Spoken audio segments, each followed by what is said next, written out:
later. At several times during the interview here, you've mentioned Bill Loeb. Yeah. Now, having been your partner, I know that Bill Loeb has figured significantly in your law activities. And I was wondering if you'd kind of take us through those and just put us on record about how that developed and how it came out. Well, I can generalize on this up front by saying that as I look back, there are a lot of things that I've done or not done that perhaps I would do differently another time around. But there's nothing in my relationship with Bill Loeb that I would have done differently. I had a sense of Bill Loeb almost from the go, that this was a man who was dealt in a psychology of fear. I thought he was a man who overreached. I thought he was egotistical to the point of being almost blind to the consequences of some of the things that he was doing. Lacked in sensitivity. I don't think he was fair in many of the things, and I think he was a fellow who could dish it out, but he couldn't take it.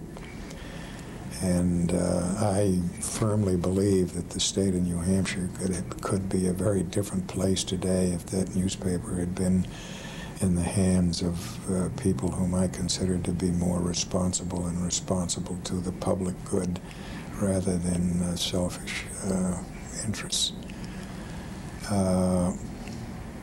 Kevin Cash was a newspaper man who'd worked for him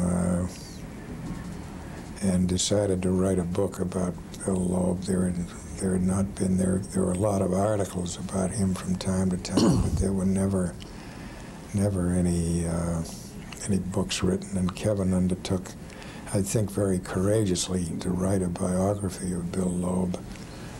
And he did, and after he wrote it, I think he knew when he wrote it all the way through that after he published the book that Loeb would sue him. And, but the interesting thing is that after the book came out, right away Loeb didn't sue him. What he started doing was threatening that he was going to do these lawsuits and started to discredit the book by writing, I've forgotten what he called it, the 100 mistakes in the book. He'd say that on page 97 of the book it said that so-and-so in Albany, New York was a tailor, and that guy really wasn't a tailor, he was a barber. It was as if this was a significant thing. These were what the 100 corrections in the book were about. But it got so bad that Kevin decided that instead of Loeb suing him or had the thing come along, that he was going to bring this thing to a head and protect his publication by suing Loeb, which he did, and we represented Kevin in that endeavor.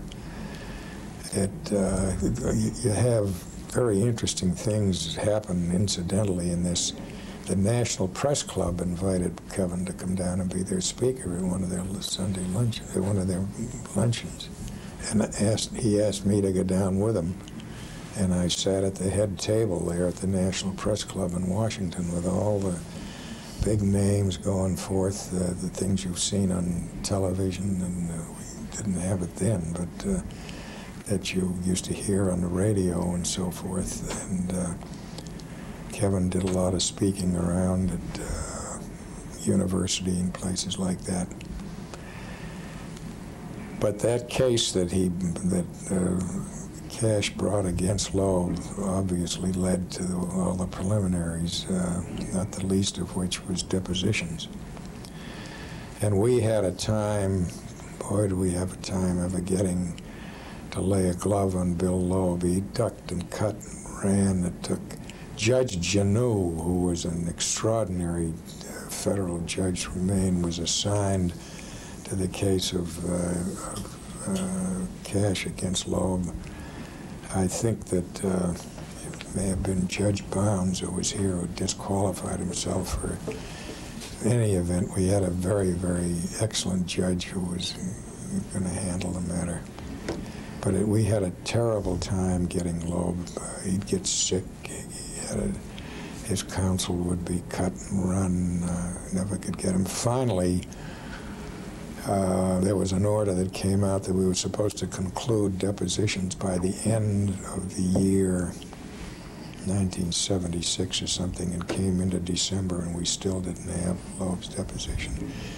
We finally got him into this office on the 23rd of December, 2 days before Christmas, when everybody was interested in 65 other things going on. Suddenly Mr. Loeb is now well enough. Every time it came up, he was ill, he couldn't. And we took the deposition here, and we had heard, and I think we understood that Frank McGee or someone like that, the old commentator from NBC, had asked Bill Loeb on television if he carried sidearms, and he said he did. I'm not sure that he hadn't taken a heater out at that time and put it on the desk, something, but I know that he had this tendency, this habit. So I thought I'd get it straightened out with him early, and I started the questioning by saying that I'd heard that he carried a weapon. Was he armed now? You armed now, Mr. Loeb? And he said, yes, of course I'm armed now. And I said, well, this is a judicial proceeding, and I'm going to ask you to disarm yourself. I'm not going to go forward with you. Well, Ralph Warren Sullivan, his lawyer, started hooting and hollering. He's got enemies, and he's entitled to protect himself. And I said, we're not going to argue about this. We'll just, you know, telling you this is a judicial proceeding. We're not going to go forward with Mr. Loeb armed. In the meantime, Alan Cleveland had ducked out to get in touch with Judge Janeau, and who at that time, as I recall, was either in Boston or something, may not have been well, and I think they got him out of a bathtub or something. But in any case, he started, he's entitled, Sullivan was holding forth, giving out. We just went forward, and a few minutes later, Alan came in and reported that Judge Janeau said he had to disarm himself, and that there was a judicial. Al Sullivan wasn't going to take that, so he went out on the. He wanted to know exactly who told him that. Did you talk to the judge himself, or did you talk to his clerk? And I think they told him we'd spoken to the clerk. Well, he insisted he was going to talk to the judge personally, and so he went out and he came back looking very sheepish, because I guess Janeau had given him an answer in no uncertain terms. And I want those depositions completed, and of course it's a judicial proceeding and he can't be armed during this thing. What's his problem? You know, he said, well, he feels insecure. He has people and threaten us. Well, if he's insecure, tell him to hire a guard and put him outside the door while the deposition's going on, but he can't be armed, you know. So that was a start, and that was unique, and I think it tells an awful lot about William Loeb. He later, as I recall in the record, said something about this, that he acquired this habit of this predilection for something.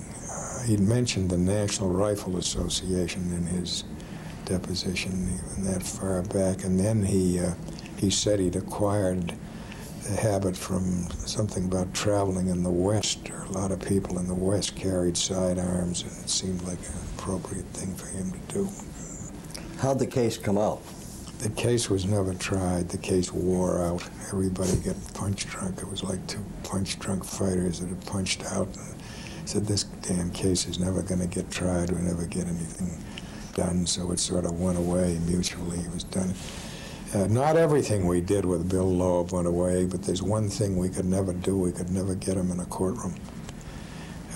We had two subsequent major bits of litigation with him, one involving the termination benefits, his plan on termination, and the other involving retirement benefits. And in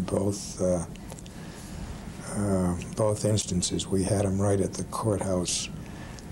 We were ready to start a trial in the federal court,